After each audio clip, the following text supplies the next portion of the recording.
What up, YouTube? You know what I mean? I think we about to replace this whole goddamn turbo and everything. Uh, see the oil leak right there? It looks like it's a bad seal or something. You know what I mean? It's just oil just ran all the way down through there, and it's check out, see this shit.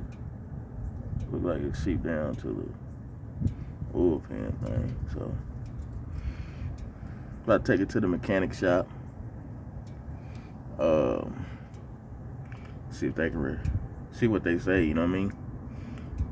We trying to catch the problem before it becomes a major problem. Don't want to be stuck on the side of no road, nowhere, in the middle of nowhere. I'm at home, take it to the mechanic, have him do what he does. All right? So we'll catch you on the next video.